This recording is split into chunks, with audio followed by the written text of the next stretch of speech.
Muy buenas tardes. Como todos los viernes, le damos la más cordial bienvenida a los conversatorios del Instituto del Futuro. Le saluda Guido Sánchez Yávar. Voy a estar de facilitador, de conductor de este panel. Del panel que nos acompaña, como todos los viernes, un panel formado por profesionales capaces de explicarnos algunos temas relacionados al quehacer económico, político, social, siempre con una perspectiva del futuro, porque nosotros somos el Instituto del Futuro y por supuesto tenemos que dar gracias a la casa que nos acoge, que es Nativa TV.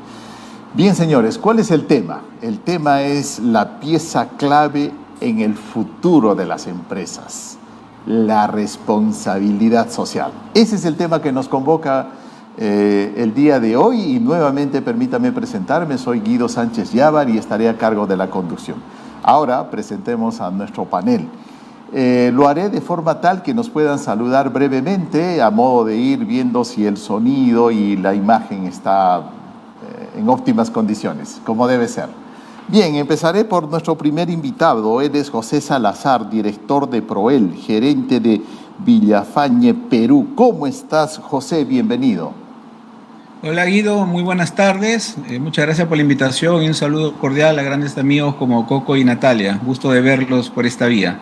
Perfecto, y ahora por supuesto quiero presentar a Natalia Manso. Ella es docente de responsabilidad social, del tema que nos convoca, en el Pacific Business School y es fundadora de Women Doing Business. ¿Cómo estás, Natalia? Bienvenida.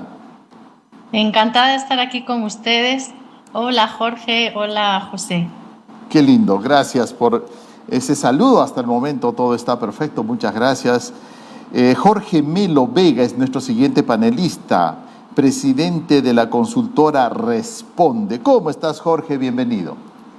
¿Qué tal? ¿Cómo estamos? Muy buenas tardes, Guido, y obviamente a mis compañeros de panel, de los cuales, de paso, que somos muy amigos y los tres estamos involucrados en la docencia de estos temas sobre sostenibilidad. ¡Qué maravilla! ¡Qué excelente! Muchas gracias por esta primera ronda y ahora empezaremos con Natalia. Natalia, sabes que estamos en la televisión, un horario familiar, un horario no especializado, entonces hay que contextualizar el tema, hay que presentar el tema y qué mejor, aprovechando tu experiencia docente, puedas darnos una introducción a lo que es la responsabilidad social. ¿Qué entendemos por responsabilidad social? Bueno, entendemos muchas cosas y de hecho el término, según quién lo interprete o quién lo explique o quién asuma, puede ser una definición u otra. Estamos un poco acostumbrados a que las empresas se proyecten como socialmente responsables, sin embargo, muestren comportamientos muy dispares.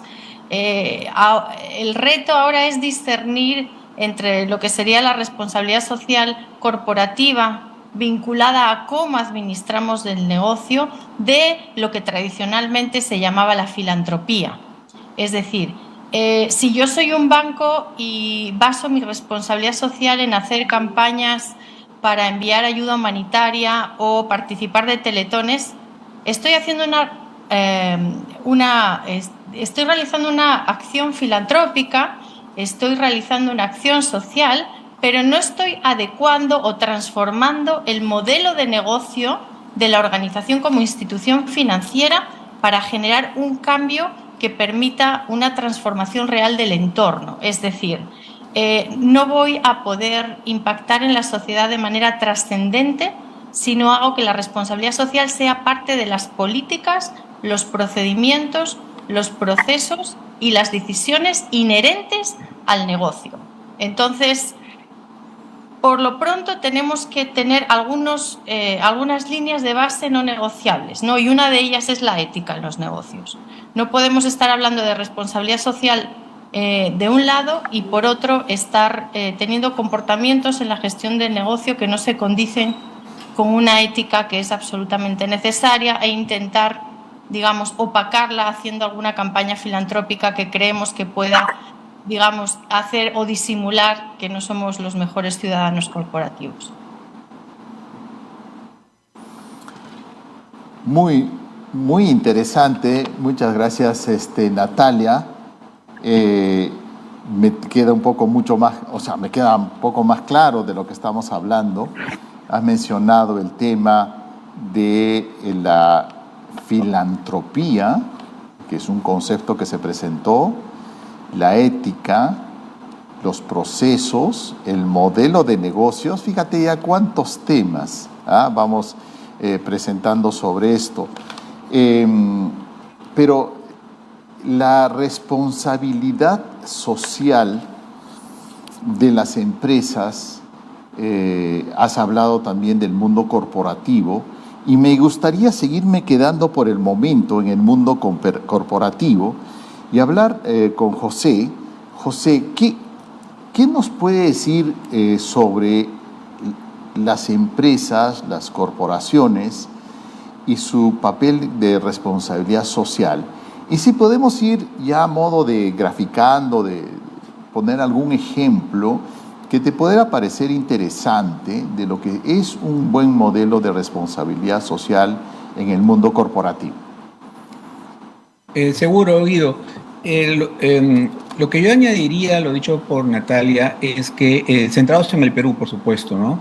Es que ha habido una evolución, sin duda, respecto a cómo las empresas han tomado primero el concepto, la filosofía de la responsabilidad social para llevarla a un concepto mucho más amplio, que es el tema de sostenibilidad, ¿no? De hecho, hoy día ya hablamos más de sostenibilidad que responsabilidad social, porque hemos entendido que este es un concepto mucho más amplio, ¿no? Que abarca otros criterios.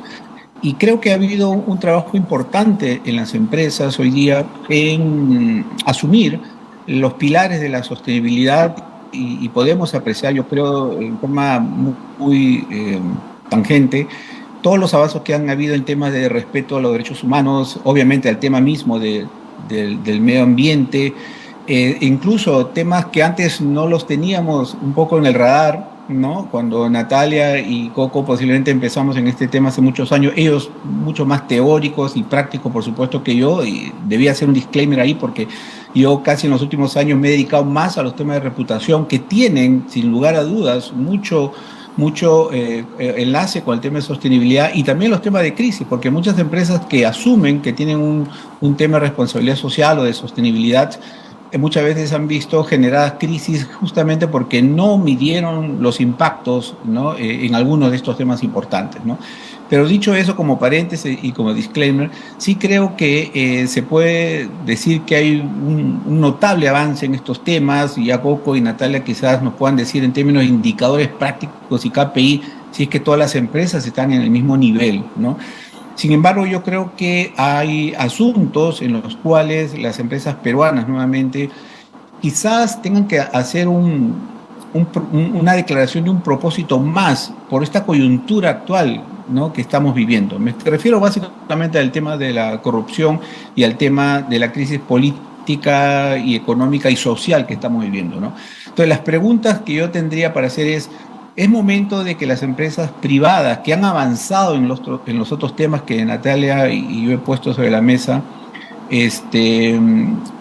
ha llegado el momento quizás de hablar públicamente y en una forma mucho más contundente sobre los reales temas que están afectando al país y que ponen de alguna manera en duda su propia sostenibilidad, ¿no?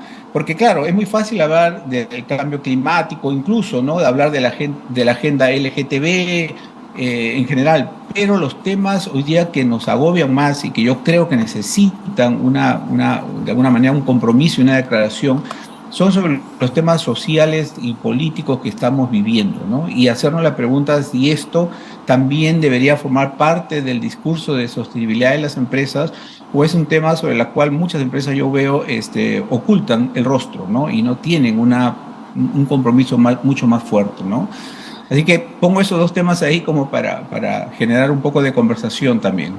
Gracias, José, que además ya estamos aumentando algunos conceptos y términos como la reputación, la sostenibilidad, ¿no? La sostenibilidad de la empresa misma, inclusive, para hablar en algo mucho más concreto, y a la sostenibilidad en el sentido del medio ambiente. Y bueno, se comienza a poner cada vez más interesante el tema. Yo recuerdo, y ahora quiero la opinión de José, sobre esta historia que la contaba un profesor de la empresa fabricante de autos norteamericana, cuyo propietario es el señor Henry Ford. Y se cuenta que en algún momento él decidió aumentar significativamente el sueldo a sus trabajadores. Y claro, uno piensa y dice, bueno, qué buena acción. Y yo cuando pregunto a alguna persona, le digo, ¿y por qué crees que un empresario podría aumentar el sueldo a sus trabajadores? Y bueno, me dicen, ahí es una forma de incentivo, de mejorar la productividad, de tener más contentas a las personas. Todo válido, por supuesto. Pero cuando se le preguntó al señor Ford por qué lo había hecho, y él habló de algo muy egoísta, ¿no? Que casi es pues el motor del capitalismo, y es, quiero vender más. Y con el sueldo que reciben mis trabajadores, ¿no es cierto?, no me pueden comprar un carro, no les alcanza para comprar un carro. Pero como yo tengo ese motor, ese afán capitalista de lucro, de ganar, quiero vender más, entonces efectivamente he logrado vender más. Pero adicionalmente sucedió lo que todos pensábamos, que la gente se venía un poco más contenta en su auto, que el fin de semana se habían ido a pasear con la familia y todos los beneficios en la productividad y lo demás. José, ¿esto es responsabilidad social? ¿No lo es? Explícame, por favor. ¿La pregunta es para mí, Sergio, o para Jorge? Para Jorge, por favor. Disculpa, gracias. No hay problema. Sí, es interesante y casi quisiera complementar a lo que ha planteado Natalia, Pepe, y que tiene que ver un poco con la misma pregunta. Fundamentalmente lo que hace la responsabilidad social o la gestión sostenible, que es el concepto que manejamos ahora de la sostenibilidad, es identificar de alguna forma los impactos que genera mi empresa con respecto a mis distintos grupos de interés y ver de qué manera les genero valor. De tal manera que el caso que mencionas, que es un clásico caso de Ford en una economía como los Estados Unidos, claro está, es un ejemplo de cómo yo, beneficiando a este grupo de interés trabajadores, en verdad me estoy beneficiando a mí como empresa. Ese es el típico modelo win-win, ¿no? Sin embargo, han ocurrido muchas más cosas en el camino y yo aquí voy a tratar de hacer un aterrizaje, sobre todo porque estamos en una actividad del Instituto del Futuro y quisiera que pisemos un poco tierra respecto a nuestra realidad, ¿no? Y nuestra realidad lo que tiene es fundamentalmente una economía donde apenas el 20% tiene una lógica de formalidad, ¿no? Y el grueso, millones, no miles, millones de empresas son unipersonales, son de trabajadores autónomos, ¿no? Entonces, ¿qué es lo que tenemos? Que existe mucha regulación que se dicta desde el Estado, como que si es que el universo fuera todas las empresas, cuando en verdad el universo son un grupo muy pequeño de empresas.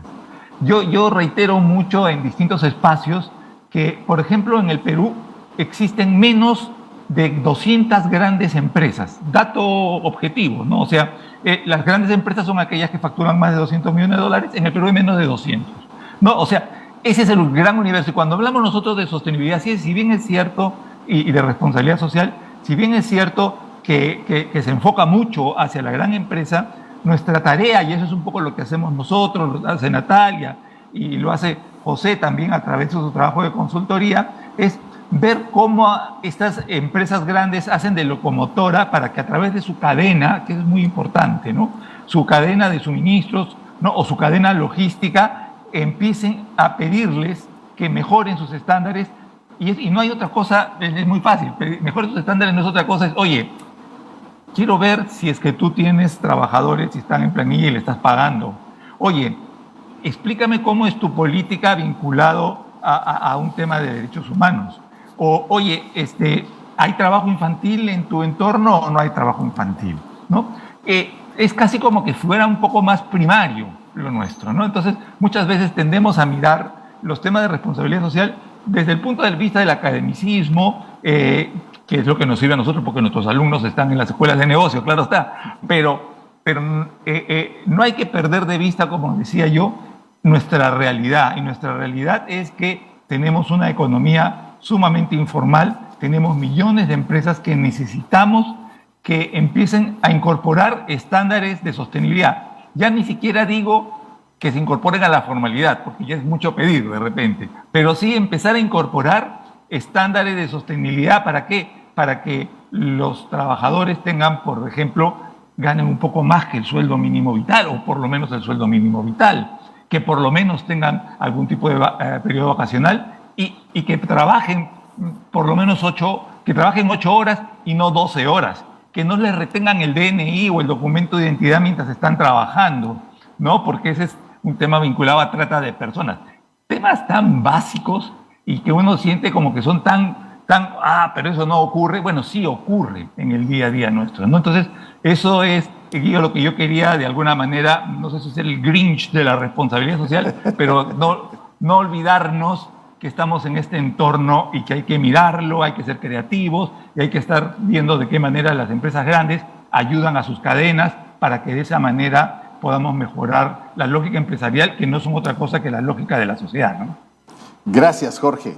Gracias, Jorge. Estábamos hablando todavía de las grandes empresas, pero has hecho un resumen muy interesante de lo que significa también nuestra realidad, ¿no?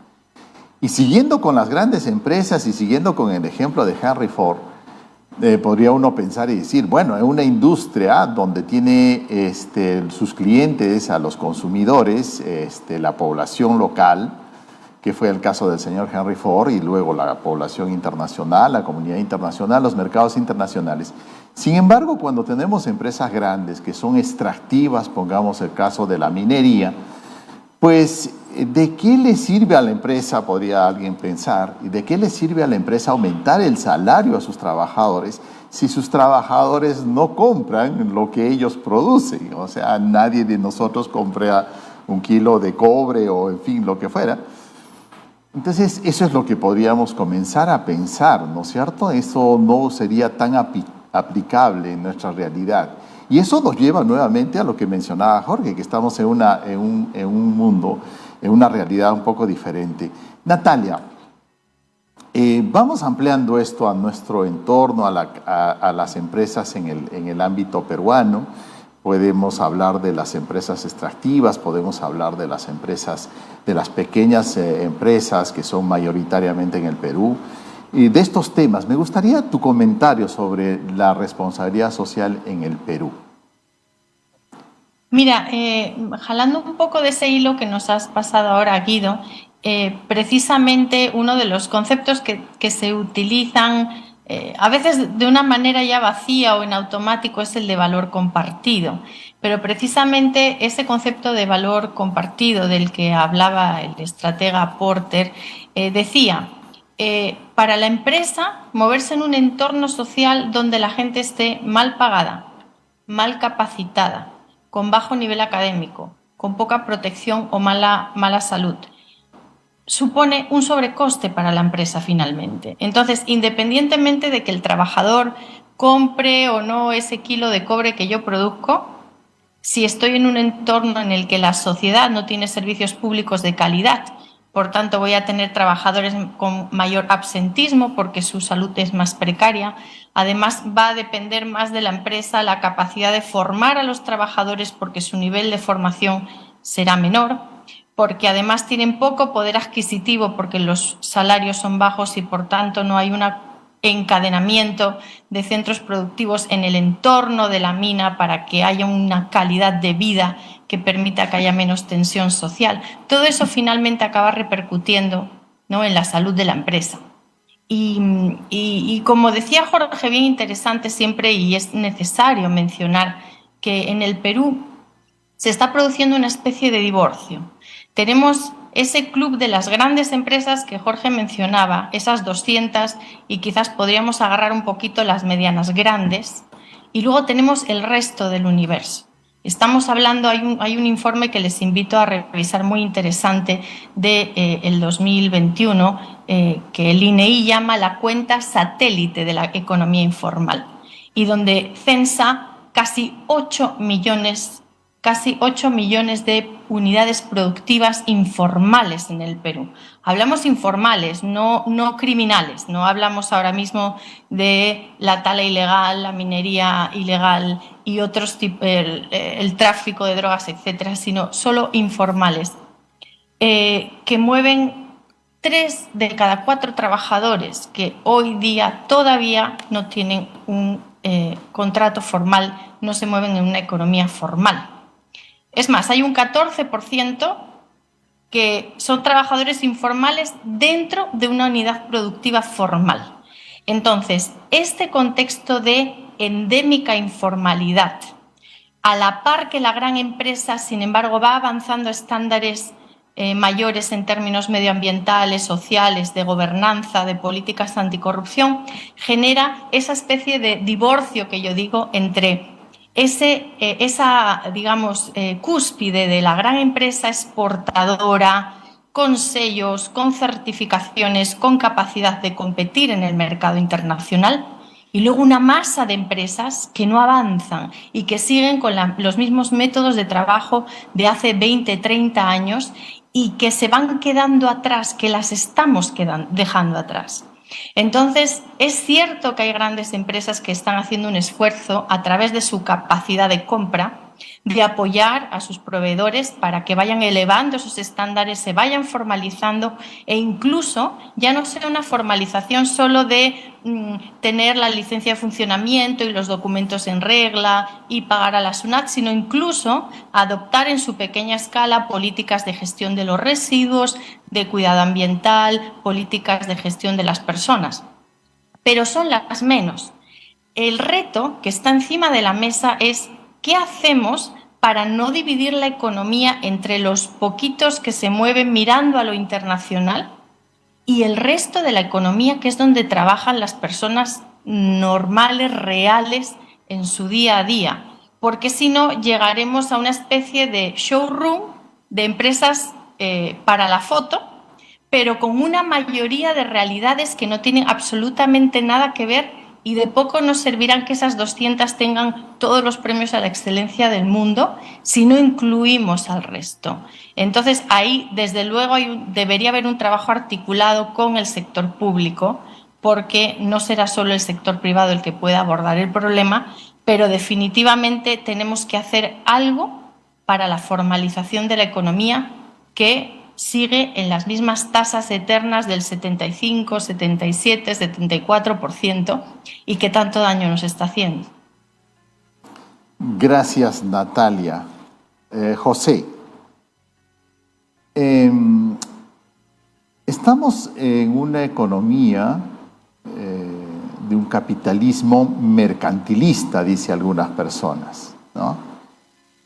En el que el mercantilista es aquella empresa o grupo de empresarios que lo que buscan es acercarse a los círculos de poder para recibir los contratos y, por otro lado, bloquear a la competencia. Y esto lleva a una situación un poco complicada porque no es una economía, no es un capitalismo competitivo. Y en muchas ocasiones estas empresas que son competitivas, al no poder acceder a los contratos de manera justa y legítima, sino siendo bloqueadas por estas empresas mercantilistas que acceden al poder, y no importa si son políticos de la derecha o de la izquierda, igual todos parecen estar alineados con estas empresas de corte mercantilista. Entonces se retiran del mercado, pues no pueden llegar a los contratos, entonces pierden espacio, se van y comenzamos a tener empresas pues poco competitivas. Y en ese ambiente, ¿cómo podemos hablar de la responsabilidad social? ¿De qué estamos hablando? Ya habíamos tocado el tema ético, de acuerdo, pero ¿Qué puede pasar, sigamos entendiendo nuestro país y su situación económica y empresarial? Ahora que mencionas el tema de capitalismo, Guido, hay que recordar también que se ha puesto de moda otro concepto tan importante como eso, que es el capitalismo de los stakeholders, ¿no? Que esto fue un anuncio que se hizo en Davos el año pasado, donde se trata justamente de analizar más en profundidad, porque yo creo que ya cuando hablamos de responsabilidad social, sin lugar a dudas, uno de los primeros aspectos que tenemos que notar es el impacto que tenemos en general sobre el medio ambiente y sobre la sociedad. Pero ahora se está hablando específicamente del impacto del capitalismo en todos los grupos de interés que tiene una empresa, ¿no? Que tiene que ver con lo que tú estás mencionando. Y si bien es cierto, el tema ético es fundamental. No podemos hablar de responsabilidad si no tenemos como pilar, ¿no? El tema de la ética. También hay otro valor muy importante que es el tema de la transparencia, ¿no? Y creo que hoy día cada vez más se impulsa a que las empresas sean transparentes en la forma como están actuando, ¿no? Es decir, ya no importa tanto qué es lo que produces, ¿no? Sino cómo produces. Eh, Se toma mucho más en cuenta este impacto que está teniendo en consumidores, por ejemplo, ¿no? Hoy día nos queda claro a todos que hay un activismo social muy profundo, ¿no? Que nunca vimos antes. Hoy día el cliente, el consumidor, ¿no? El usuario de una empresa pública inclusive, tiene mucho poder, más del que tenía antes, ¿no? Y además, con la ayuda de las redes sociales, puede tranquilamente generar una crisis reputacional a cualquier empresa cuando siente que ésta no se está comportando adecuadamente. Es más, hoy día el consumidor exige que las empresas nos digan cómo están produciendo, ¿no? No importa ya comprar solamente un producto, comprar un servicio, sino que estamos exigiéndole a las empresas que nos digan cómo lo están haciendo, ¿no? Qué indicadores, qué impactos tienen, ¿no? Entonces, como verás, hay un poder muy grande hoy día en el consumidor que no le permite absolutamente ningún error a ninguna empresa, y que está todo el tiempo mirando, ¿no? Con una lupa muy grande para saber cuál es el comportamiento que están teniendo estas empresas.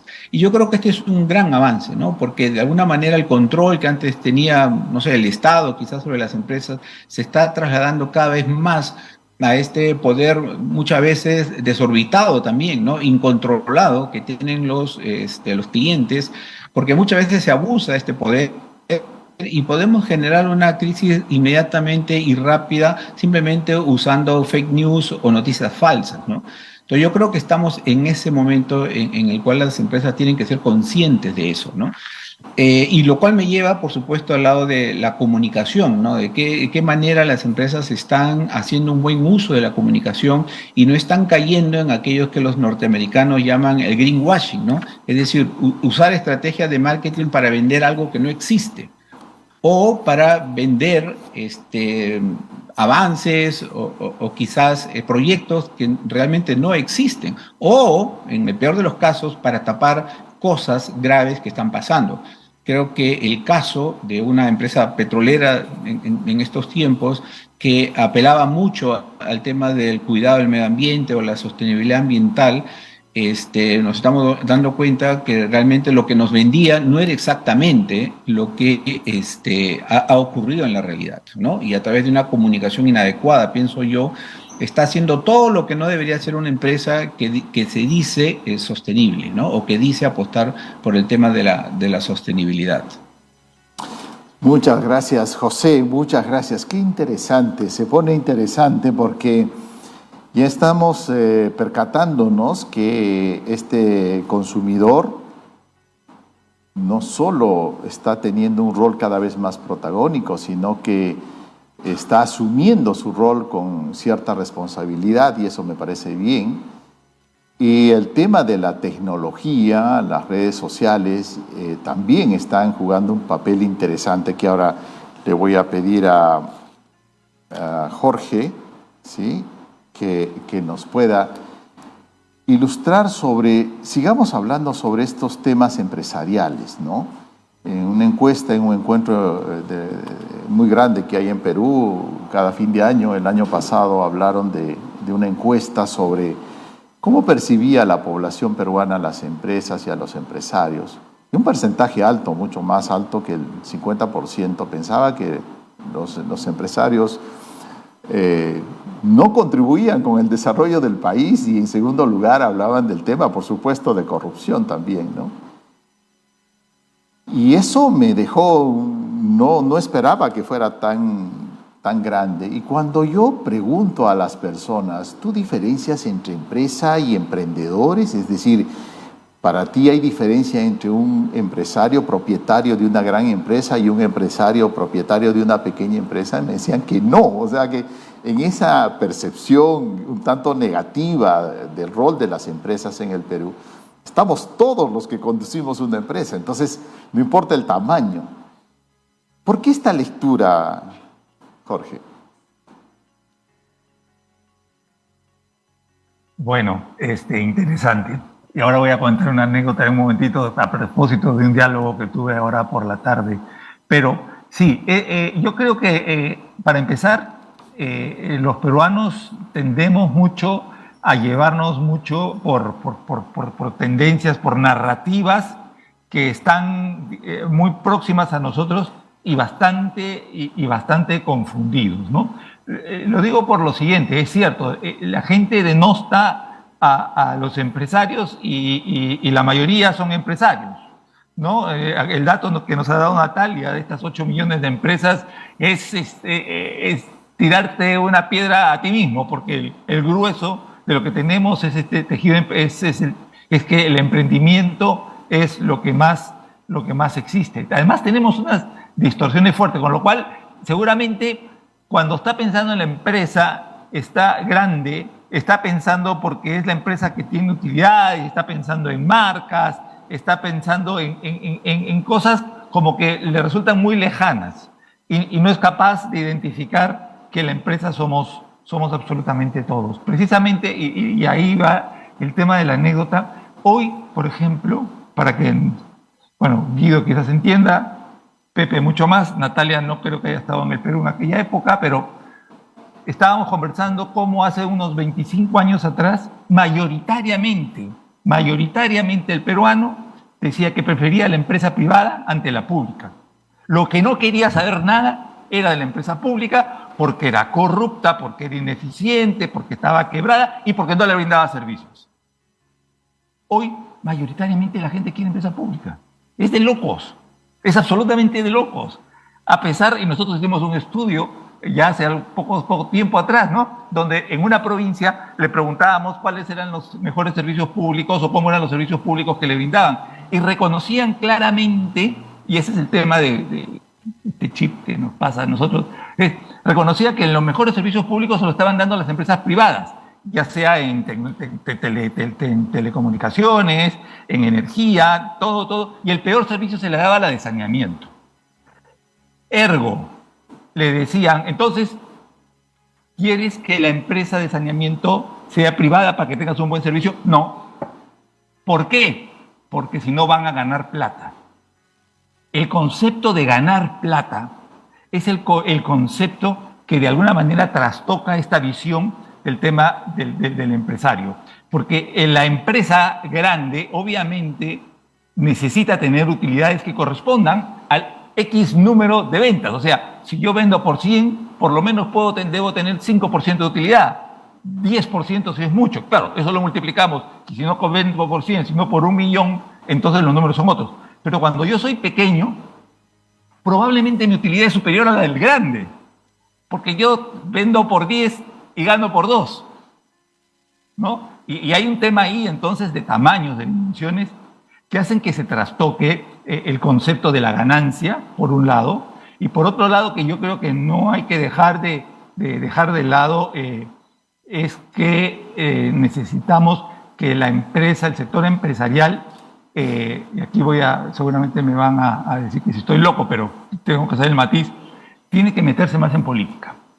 El sector empresarial tiene que meterse en política, pero en el concepto de la buena política, es ayudar a que sus trabajadores, que sus entornos, que sus grupos se comprometan, que haya un tema, que en parte de su propósito de la empresa sea por un compromiso de sus grupos de interés con respecto a una política adecuada, de tal manera que ayudemos a nuestros grupos de interés, ayudemos a un mejor entendimiento de la realidad. Porque yo creo, y con esto termino, que tenemos absolutamente trastocada las cosas y, como les digo, en este momento la gente quiere empresas públicas, cosa que es una locura, ¿no? Qué interesante, Jorge, porque, claro, los empresarios meterse un poco más en la política. Sin embargo, no tenemos políticos, tenemos politiqueros. ¿Y por qué tenemos politiqueros y no tenemos políticos? Porque no hay partidos. Partido político. El partido político pues generaba escuela, doctrina, generaba espacios de conversación, de escuela pues al final, ¿no? Pero cuando no hay partidos políticos pues aparecen los politiqueros y como no hay debate, sencillamente la acusación. Pues entonces tú eres caviar, tú eres terruco, tú eres... Bueno, en fin, todos los calificativos y acusaciones. Entonces se ha perdido totalmente eso. Y por supuesto los empresarios también ya nos dieron nuestras calificaciones. Hay pocos empresarios realmente que se salvan, que puedan decir en general este es un empresario, el ejemplo. ¿Es así? ¿No es así, Natalia? ¿Qué ha pasado con esa reputación del empresariado? No importa ya del tamaño, ¿no? Porque a mí me sorprendió hacer esta pregunta, no mucha, pero he hecho alguna encuesta mínima para decir, oye, ¿y un empresario de este tamaño y este? No, son lo mismo, todos son corruptos, ¿ve? O sea, una etiqueta nuevamente. ¿Es cierto, Natalia? Bueno, el presente es la herencia también del pasado. Y desde las empresas de todo tamaño han tomado también sus decisiones, ¿no? Y algunas de ellas han hecho que esas malas decisiones trasciendan, incluso trastoquen la percepción que tenemos de sectores tan importantes como la minería. Si hacemos un poco de memoria, ¿no? Allá en el año 93 más o menos, Antamina, que hoy día es la empresa de cobre más grande del Perú y la segunda más grande del mundo, tuvo frente a sus ojos un gran dilema y tomó una gran decisión. En ese momento, Antamina había conseguido la aprobación de su estudio de impacto ambiental y en los años 90, ustedes lo saben mejor que yo, los estudios de impacto ambiental eran un saludo a la bandera. No tienen absolutamente nada que ver con los que hoy día la minería formal tiene que cumplir, que son muchísimo más exigentes. Y en ese momento, Antamina le habían aprobado un estudio de impacto ambiental que le permitía cruzar el Parque Huascarán, maravilloso parque reserva de la biosfera, con sus camiones con mineral. Y en ese momento hubiera sido una decisión absolutamente legal, avalada por un estudio de impacto ambiental, cosa que hoy día sería impensable. ¿Y qué hizo Antamina? Tenía tres opciones: cruzar el parque por el medio, con el riesgo de que haya algún accidente, riesgo evidentemente de una contaminación y de dañar un ecosistema tan importante como es ese parque, rodear el parque, aumentando el coste de transporte ligeramente, o tomar la decisión valiente de ser la primera empresa minera que hacía un mineroducto que va desde los 4.000 y pico metros de altura de la explotación hasta el puerto de Zorritos, directamente a embarcarse para exportación. Esta tercera alternativa era la más costosa y nunca en el Perú se había hecho un mineroducto de esa naturaleza, con lo cual había un reto ingenieril, un riesgo de ser los primeros, pero Antamina apostó por esa vía, a pesar de que desde un punto de vista legal podía haber cruzado el parque y ahorrarse en ese momento un coste importante, ¿no?, en ese transporte. Esa decisión valiente, innovadora y de visión de futuro es probablemente la que hace que hoy día Antamina es quien es, que es una de las empresas de minería más admiradas desde un punto de vista de gestión de la responsabilidad social, versus otras empresas mineras que hoy día siguen con sus camiones molestando a las comunidades porque no optaron por ese mineroducto. Entonces, ese pasado y las decisiones que se tomaron en un pasado donde las exigencias sobre el sector privado eran menores, pues a veces está siendo la herencia de que en algunos casos carguemos la mochila de algunos comportamientos que no fueron demasiado adecuados, ¿no? Entonces, ahora en este contexto que estamos viviendo, también trascenderá a aquellas empresas que han tomado las decisiones adecuadas en un momento de convulsión o de crisis, y el rédito probablemente lo vean en una década, pero definitivamente lo van a ver. Muchas gracias, Natalia. Estamos hablando del futuro, estamos en los webinars del futuro, entonces vayamos y siendo un poco más optimistas ahora. José, ¿qué deberíamos hacer? ¿Por qué no te diriges un poco a la comunidad, como gustes? Puedes hablarle a los empresarios, podemos hablarle a los consumidores, a las instituciones, al gobierno, en fin, a quien quieras. ¿Qué deberíamos esperar para el futuro en temas de responsabilidad social?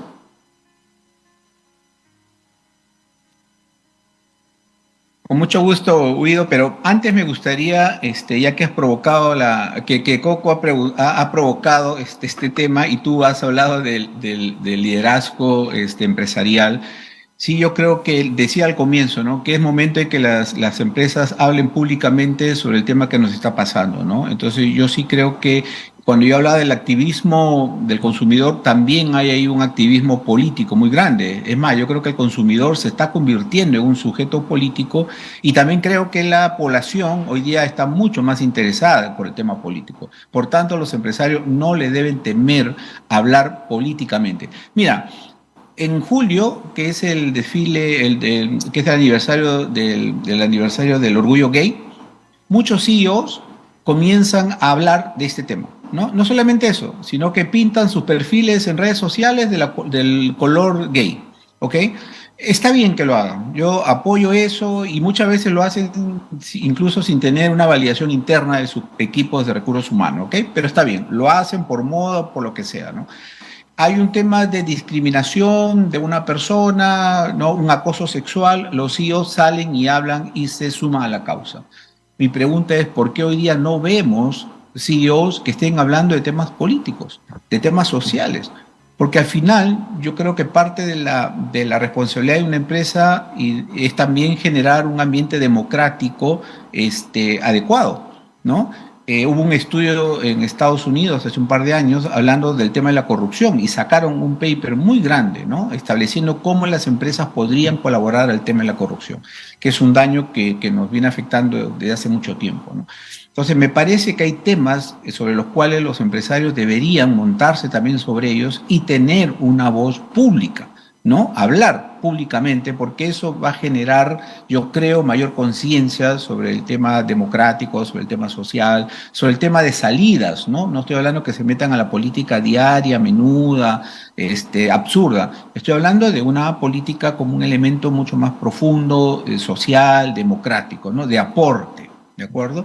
Entonces, habiendo dicho eso, simplemente como reflexión para una realidad muy difícil que estamos hablando, mi mensaje es que, si bien es cierto que hablamos de responsabilidad social, ciudadana, empresarial y sostenibilidad empresarial o corporativa, creo que nos falta también a nosotros comportarnos como ciudadanos responsabilmente, como ciudadanos responsables, para ponerle un término más, ¿no? No mirar solamente lo que hace la empresa, sino lo que estamos haciendo nosotros como ciudadanos en los mismos temas que se le exigen a las empresas, temas medioambientales, temas de respeto a los derechos humanos, temas de evitar la discriminación. En todos estos aspectos, cada uno de nosotros puede ir aportando un granito de arena para sumar al tema de una responsabilidad social mucho más amplio, ¿no? Entonces yo creo que todavía nos falta avanzar en lo que como ciudadanos podemos hacer en temas de responsabilidad social. Bien, muchísimas gracias, José. Natalia, ¿las empresas tienen una oficina de responsabilidad social? ¿Deben tener? ¿Qué opinas? ¿Cómo se maneja? ¿Cómo se implementa un programa de responsabilidad social? ¿Qué es lo que en las universidades se habla y que se propone para incrementar una mayor conciencia? Ahora se habla del capitalismo consciente. Explícanos un poco cómo es un modelo de responsabilidad social. Bueno, incluso a riesgo de dejarnos a todos sin trabajo, me atrevo a dar una opinión muy personal. la empresa que realmente tiene un enfoque de sostenibilidad en todas sus políticas, procesos y procedimientos no necesitaría tener un departamento de responsabilidad social. Y te pongo un ejemplo. Si yo soy una empresa que fabrico muebles, ¿cómo sería una empresa que fabrica muebles con un enfoque de sostenibilidad realmente interiorizado? Significa que el diseñador de una mesa, por ejemplo, mi área de diseño de muebles, el señor que está imaginando una mesa desde la concepción, desde que dibuja el primer trazo de esa mesa, tiene que estar pensando: ¿con qué materiales voy a fabricar esta mesa que sean lo menos nocivos con el medio ambiente? ¿Cómo voy a hacer para que esta mesa sea lo más ligera posible para que en su transporte tenga menor huella de carbono? ¿Cómo voy a hacer para que en la línea de producción esa mesa sea lo más ecoeficiente posible? ¿Ya? Siguiente paso. Entra eso que imaginó el diseñador, entra a línea de producción. Y el jefe de producción tiene que estar pensando: ¿cómo voy a fabricar esta mesa de manera que la cantidad de agua o de energía o de químicos sea la menor posible? ¿Cómo voy a hacer que la ergonomía de los trabajadores que están en la línea de producción de esa mesa sea lo más adecuada para proteger su salud y su seguridad? Y de ahí paso al área comercial y tengo que pensar: ¿cómo voy a vender esta mesa para que la huella de carbono hídrica y el ambiente de trabajo de los trabajadores de la tienda sean los óptimos? Y finalmente, ¿qué va a pasar con esa mesa cuando el cliente se la lleve a su casa y cuando esa mesa ya no se pueda utilizar porque ya está viejita? El diseñador, desde que la imaginó y la soñó y la pintó sobre un papel, pensó cuál sería la disposición final de esa mesa. ¿Esa mesa es biodegradable? ¿Esa mesa tiene la capacidad de darle un segundo uso? Yo como empresa estoy dando un punto de acopio para recoger esa mesa cuando sea vieja y darle ese segundo uso. Si yo en cada paso de mi existencia como empresa aplico un enfoque de sostenibilidad, de circularidad, de aprovechamiento de los recursos y de respeto a los derechos humanos, ¿dónde está el área de responsabilidad social? No la necesito. ¿Por qué? Porque cada uno de los miembros de la organización tiene claro que desde su puesto de trabajo, desde su función, tiene que aplicar la lógica del desarrollo sostenible. Gracias, Natalia. Qué interesante, por supuesto, estos temas que hemos tratado ahora. Y brevemente quisiera pedirle a Jorge, pero así brevemente porque tenemos unos cuantos minutos, que nos pueda indicar también su punto de vista de cómo deberíamos avanzar. ¿Cómo ves la responsabilidad social en el Perú? ¿Cuál debería ser la reflexión final, Jorge? Bueno, primeramente iba a parecer no normarla. Es muy importante que no se norme, porque tenemos una gran cantidad de leyes y regulaciones que, como decía yo hace un momento, está enfocada en ese universo tan chiquito. Entonces, lo que para muchas empresas debiera ser el cumplimiento de la ley, el solo cumplimiento de la ley, es realmente un reto muy fuerte vinculado al tema de la responsabilidad social. No, eso es un poco en la relación respecto a Estado y empresa.